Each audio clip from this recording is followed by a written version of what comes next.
आणि तुमचं आचरण समान आहे. वशिष्ठ गुरुचा आचरण आणि कारण त्या ठिकाणी विश्वामित्राचं आचरण समान आहे.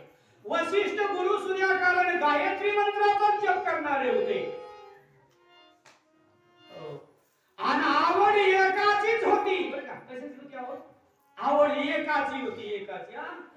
कारण ज्याची आवड एकाची आहे त्यालाच प्रतिसृष्टी निर्माण करता येते दादा, कुणालाही नाही.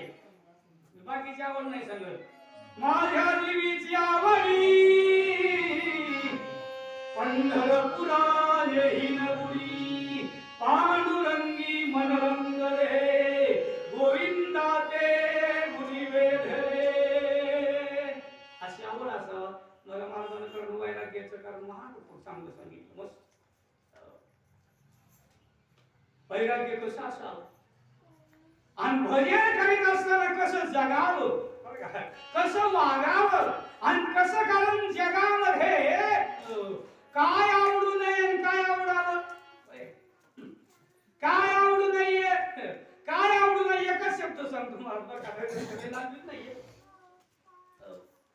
कारण त्या ठिकाणी पूज्यता डोळा न देखावे काय आवडू नये, स्वकीर्ती कानी न ऐकावे. कारण हे आवडू नाहीये परमार्थाला घातक आहे, परमार्थाला घातक आहे बरं का, परमार्थाला घातक आहे. पण कारण आता आपली आवड सांगायसारखं नाहीये, माऊलीची आवड होती. अलंकापुराची पांडुरंग गेले, समाधिस्थ केले ज्ञानदेवा. का आवड चांगली होती भाऊ, काय होतं? आवड चांगली होती, आवड. कारण आवड चांगली होती. महाराजांची विनंती केली, महाराज मागा काय पाहिजे ते. महाराजांना सांगितलं, राजा तुझ्यासारखा अवदार्यवान, तुझ्यासारखा दानशूर, तुझ्यासारखा धैर्यशील आणि शूर आणि धीर स्वामी काजी सुसादर असा शूर आहेस, असा धीर आहेस आणि असा स्वामीची सेवा करणार आहेस.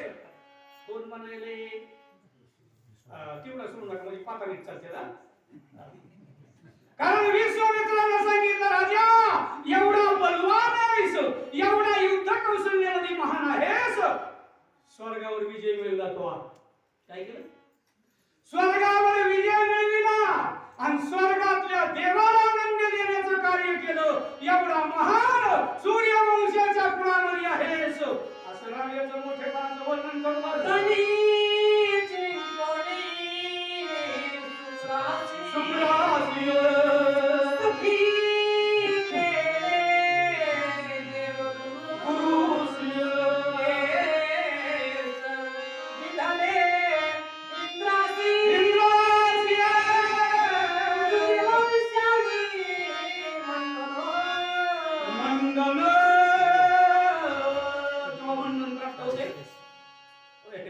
मंडन गावा प्राप्त होते. कारण हे राजा एवढा महान आहेस,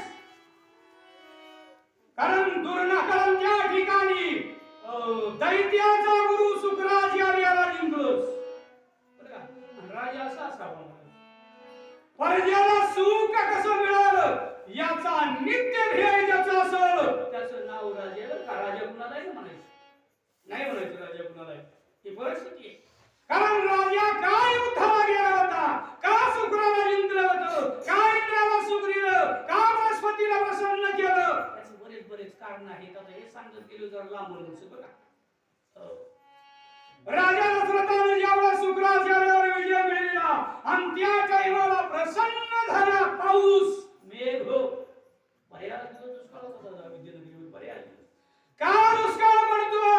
ज्या राज्यामध्ये ज्या गावामध्ये असं कारण होते त्या गावात दुष्काळ पडतो. असं याचे त्याच्या आधारे सांगायला लागलो. मी काय शास्त्री नाहीये. कारण राजा दशरथानं ब्रह्महत्येचं पातक केलं. महाराज कशाचं पातक? ब्रह्महत्येचं पातक राजा दशरथानं केलं होतं. ज्याच्या अंगावर बाप होते त्याला मारलं होतं, ते ब्राह्मण होतं आणि ब्रह्महत्येचं पातक मागायला लागलं म्हणून दुष्काळ पडला होता. शुक्राचार्याने पाऊस बांधला होता म्हणून शुक्राचार्यावर विजय मिळवला, पाऊस रिकामा केला. जग आणि देवाचा गुरु बृहस्पती प्रसन्न केला आणि त्याच्यामुळे राजा पुत्रवती झाला. एवढं कार्य तुझं आहे. आई कोणी ऋषीची वाचना युक्ती राजा सुखावला चित्ती त्या सुखाची सुखकृती स्फूर्ती ऋषी प्रती बोलता कार्य करून जर घ्यायचं असेल, समोरचं पण जर कार्य करून घ्यायचं असेल तर चांगलं बोला. काय जगामध्ये जर तुम्हाला काम करून घ्यायचं असेल तर त्याला मोठंच म्हणावं लागेल, विद्वानच म्हणावं लागेल, गुणवानच म्हणावं लागेल, ज्ञानीच म्हणावं लागेल, काय कर्तृत्व म्हणावं लागेल, काय उदारत्व म्हणावं लागेल. तुमचं जिथे काम वाटत असेल तिथे बघा, जिथे लागते तिथे घ्या शब्द. म्हणून राजाचं वर्णन केवळ आनंद झाला. कुणाला आनंद होत नाहीये बोला तोंडे मला. तुम्हाला कारण चांगलं म्हणले आनंद होतो का गोष्ट खातं म्हणले आनंद होतो बोला ना. आवश्यक आहे. आनंद चांगलं म्हणल्यावर होतो. विषय चालू आहे. म्हणून राजा दशरथाचं वर्णन केलं पुरुषार्थ वर्णिला आणि वर्णन पुरुषार्थाचं करीत जा. बाकीचं वर्णन करीत जाऊ नका. कुणी असू द्या पुरुषार्थाचं वर्णन करा. तुमचा उद्धार झाल्याशिवाय जाणार नाही.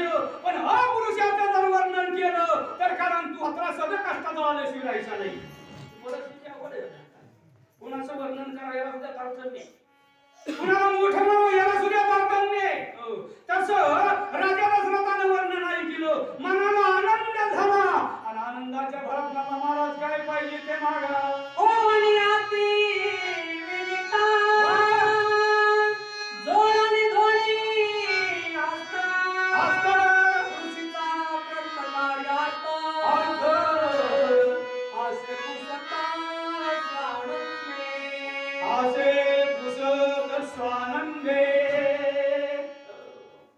कारण स्वानंद प्राप्त व्हावा. स्वानंद प्राप्त झालं की हृदय मोकळं होतं.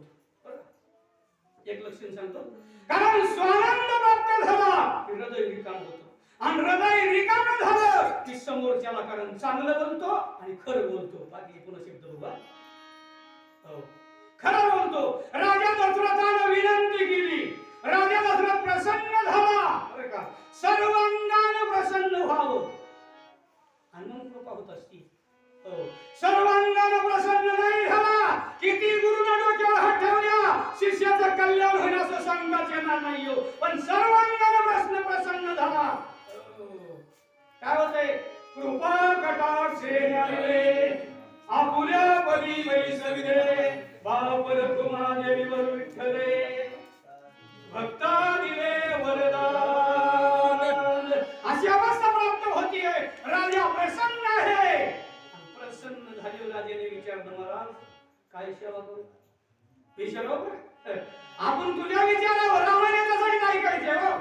रामायण सांगायचं, रामायण वाचायचं, रामायणाचं कारण तत्वज्ञान मांडायचं. पण आपले सोयरे आपल्या बहिणीच कळा लागले यावर गोष्ट आहे रामायण सांगायचं.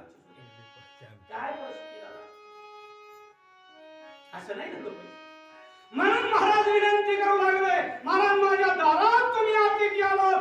अतिथीयाचं नाव देव आहे. याचे अतिथीयाचं नाव संत आहेत आणि तुम्ही खरे संत आहेत म्हणायचं थोडंच संत. विश्वामित्र संत आहे का नाही. अहो विश्वामित्र संत होण्यासाठी विश्वामित्राने 60,000 वर्ष लोकांना तुम्ही खाल्ले दादा संत होण्यासाठी. काय होण्यासाठी संत होण्यासाठी बघा. आणि म्हणून तुम्हाला काय इच्छा आहे, काय तुमची अपेक्षा आहे, काय तुम्हाला मनोगत आवडत आहे. महाराजाला काय आवडते काय माहिती. गायत्री मंत्र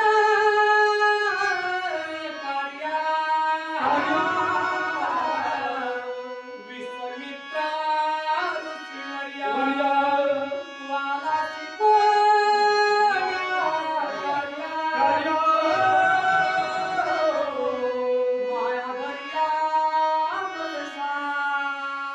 कारण ज्यावेळेस राजाचे शब्द ऐकले आणि राजाचे शब्द ऐकल्यानंतर बोलायला सुरुवात केली. महाराज तुम्ही महंत आहात. तुम्ही कारण ज्या ठिकाणी वेदांतचार्य आहात. तुम्ही ब्रह्मावस्थेला प्राप्त प्राप्त झालेला आहे. ब्रह्मावस्थेला आपण जीव प्राप्त होत नाही बरं का मला नाही का पण ब्रह्मावस्थेची व्याख्याच कळणार तर ब्रह्मावस्था का होईना आपली. तुका म्हणे आम्हा एकांताचा वास ब्रह्मी ब्रह्मरस सेवू सदा. त्याचं नाव ब्रह्मावस्था आहे. म्हणून तुम्ही कारण ब्रह्मावस्थेला प्राप्त झालेला आहे. सांगा काय पाहिजे, काय आवडत आहे तुम्हाला? मी पुरवायला तयार आहे. आणि गुरुचं पोट कौतिक शिष्याला पुरवावं, त्याचं नाव शिष्य. निष्ठ शिष्य म्हणून घ्यायचं बरं का, नाही म्हणून घ्यायचं, नाही म्हणून घ्यायचं. निष्ठा म्हणण्याला काही चव नाहीये. कलियुगावरले शब्द फक्त गुरु शिष्य नाही, त्याच्यामध्ये आपण उतरत नाहीये. अहो ज्या शिष्याने डोळा काढून दिला त्याचं नाव शिष्य हो. काय ज्या शिष्याने डोळा काढून दिला त्याचं नाव शिष्य. ज्या शिष्याने अंगठा काढून दिला त्याचं नाव शिष्य. काय शिष्य बघायला शिष्य अशी अवस्था आहे. तसं राजा दशरथ विनंती करू लागलाय, कारण तुम्हाला जे पाहिजे आहे, ज्याची इच्छा आहे, ज्याची तुम्हाला कारण त्या ठिकाणी कारण काय कमतरता आहे ते पाहिजे तर मागण्याचं कार्य. सूर्यवंशी महावर्य ऐक्य कृपा परोपकार्य सुरसिता कृता कार्य वाग्निराया अवधानी. ए राजा, सूर्यवंशातल्या कुळामधला आहे. ज्या कुळामध्ये झोपीत दान दिलं, जागृत अवस्थेमध्ये खरं गेलं बाबा. जागृत अवस्था, सुसुप्ती अवस्था,